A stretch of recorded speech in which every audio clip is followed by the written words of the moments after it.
back to my channel. Hello if you are new. So today we are going to be doing the March budget setup. Now, part of the March budget setup that you guys don't see is before I take my planner, calendar, anything that shows the month of March, and I figure out how many Sundays there are because that's how much I'm going to be putting in church. I figure out how many Fridays they are because that depends how many paychecks I have for the month. I look for birthdays in my calendar so I know if I'm going to be spending out of my birthday fund.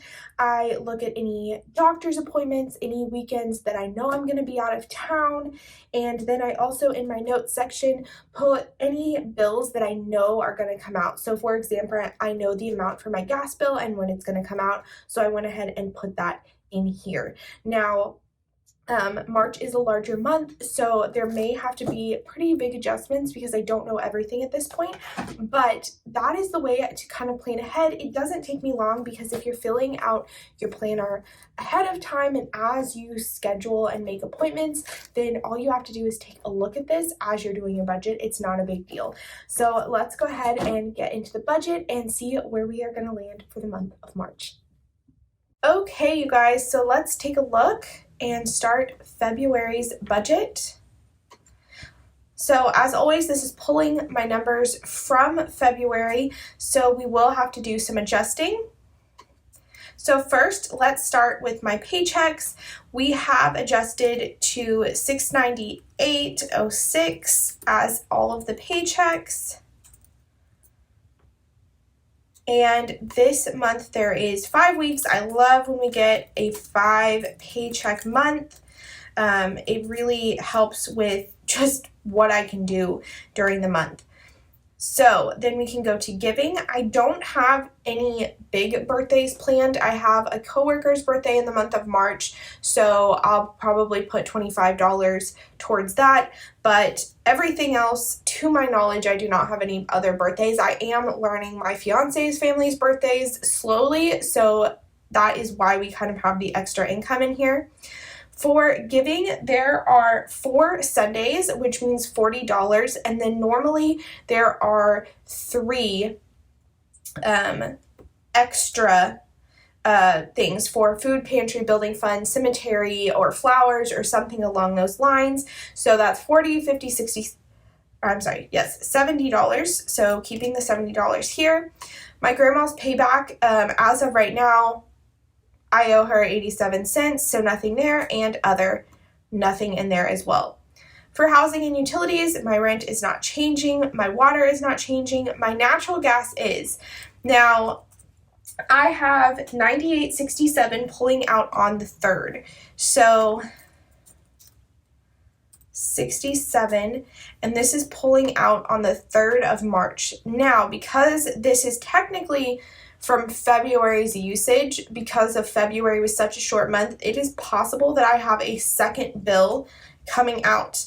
So I am going to budget $150 there, and hopefully that will cover any other expenses. Same with electricity, $150. Internet is $70. We can go ahead and enter that because it comes out on the 10th, depending where the 10th falls. It's on a Friday, so that will be okay. My phone bill is $36.40. I'm going to go ahead and budget $40 just to be on the safe side as taxes are always fluctuating. Trash, $14. Household maintenance, $100. And pet care, $75. I really feel like with the amount that's in pet care, I can bump that down to $50, and we will be good there. Transportation, still $300 for gas and $100 for maintenance. For food and groceries at $100 sounds fantastic to me. Restaurants, $75. I'm happy with those numbers. Entertainment, $50. I still have not spent things from here. Clothing, $100. I am looking on kind of revamping my wardrobe slowly. You will see in February I needed new jeans, and so I purchased some new jeans. So there have just been a few purchases. In March, I do not have a hair appointment in March, which is abnormal, but I'm trying to plan ahead for my wedding, so we're spacing it out a little differently. So that is, we're going to skip March for my hair appointment, so $50 going in there is perfect. Spotify and Hulu will come out as normal. Netflix will come out as normal. Amazon Prime is not till October. My Acorns, I'm going to go ahead and put these in here just because they come out anywhere from the 1st to the 3rd. So I'm just going to put them as the 1st and go along with it. So this is my Acorns later.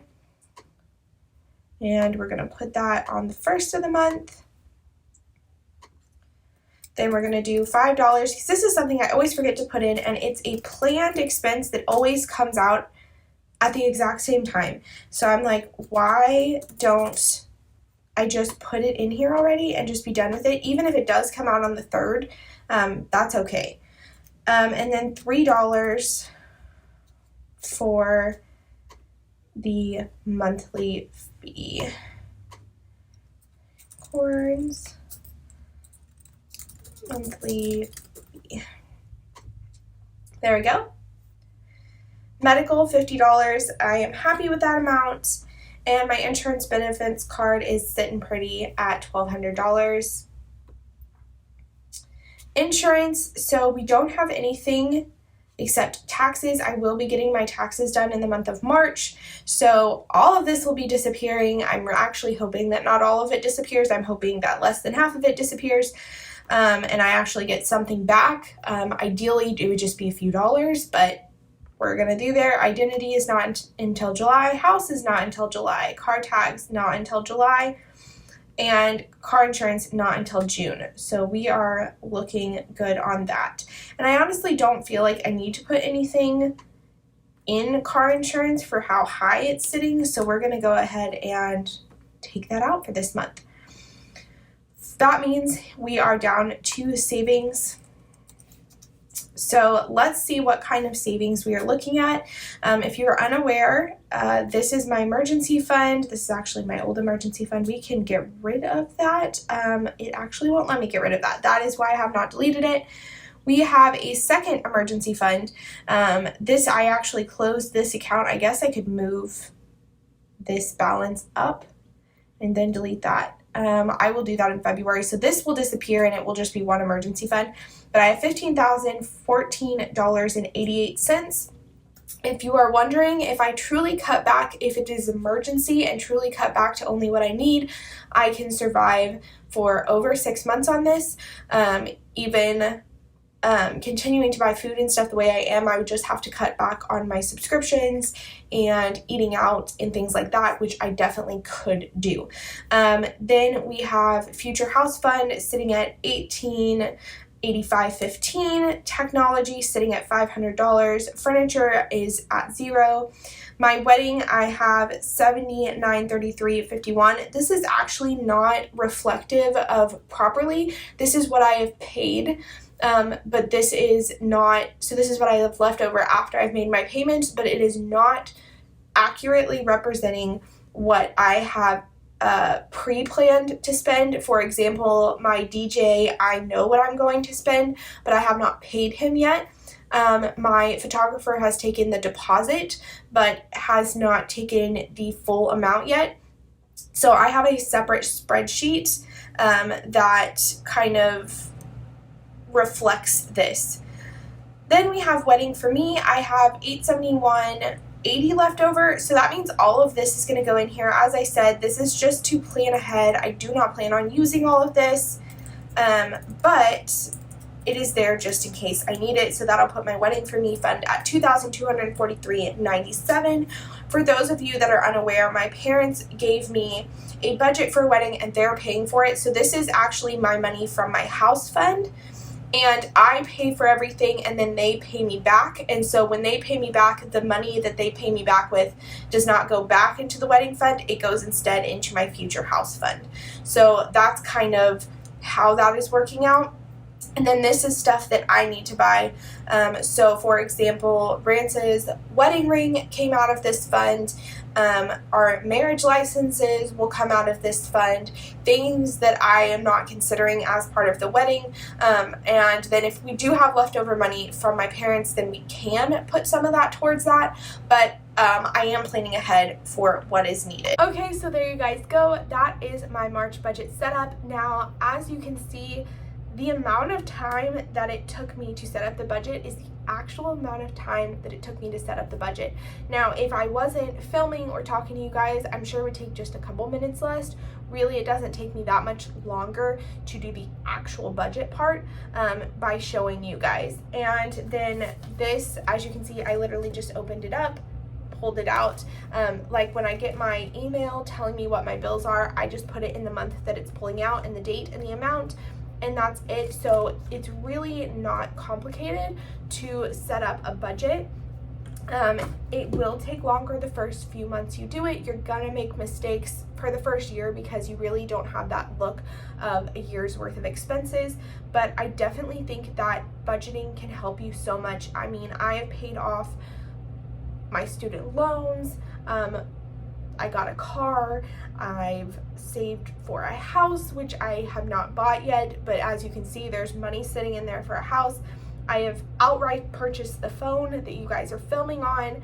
I have been able to go on trips and vacations, and I've done absolutely everything debt-free. I have not had to, I've not had to take out of my emergency fund, knocking on all the woods here, that I don't have to ever hit that, but I've been able to prepare and plan ahead for things that are happening, and by having those funds, it's been really useful. So make sure to budget, make sure to plan ahead. It's really nice, and although it does take more time than not even paying attention to your budget at all, or the numbers that are there, you know what your goals are. You can see your bank account balance slowly going up. You can see your goals being reached, and the amount of stress that you no longer will have is amazing. I definitely can tell you that I'm a person that will do just about anything to reduce the amount of stress that I have and create a seamless life that is also easy. I'm a lazy person. I'm just gonna admit it. Other people don't see me as lazy because I do a lot of things like budgeting, like making my own stuff, but the truth is that I'm a lazy person. So anything that I can do to make my life easier so I have more time to enjoy with myself, with my family, with my friends, I'm going to do it. And budgeting has allowed me to do that because I don't have to figure out how to pay and stress about how to pay stuff. I go, okay, this is when we're gonna do the trip. This is how long I have to save. This is the money I can spend, and that's all I've had to do.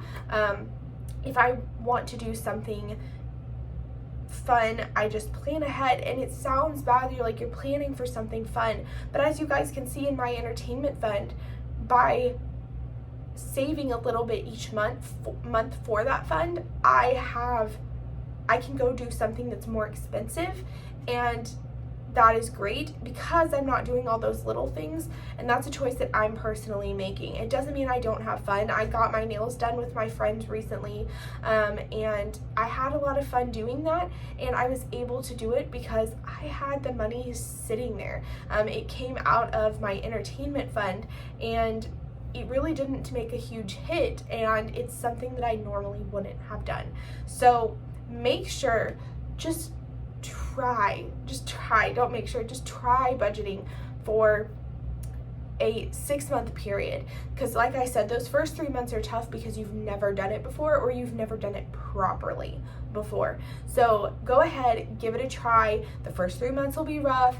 At 6 months, I promise you, you will feel a better understanding for your financials, and you will see where you are. You will say, I need to look for a job with more money. You will say, I know that I'm spending way too much on food, on going out to eat, on purchases that I didn't need. And you can combine all of those and create a wonderful budget that does things that are amazing for you. And I can tell you, by not having debt, I am less stressed, which means I perform better at work. I perform better with my family and friends. I'm just more clear-headed, and because of that, I have gotten raises and promotions that I truly don't believe I would have gotten had I been stressed out and worried about my money personally, because that's what I would have been focused on instead of just doing my best at my job.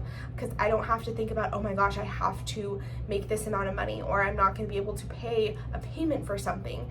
I can go to work and just do my best and enjoy my job, and they see that. They've told me that they see that I enjoy my job and that I care about my job, and therefore I get raises and bonuses that are absolutely amazing. So I just want to give that information to you. I know that was kind of a spiel, but I just have talked to a couple people this week, and I feel like that's something that I need to say. So I will talk to you guys next time. Bye!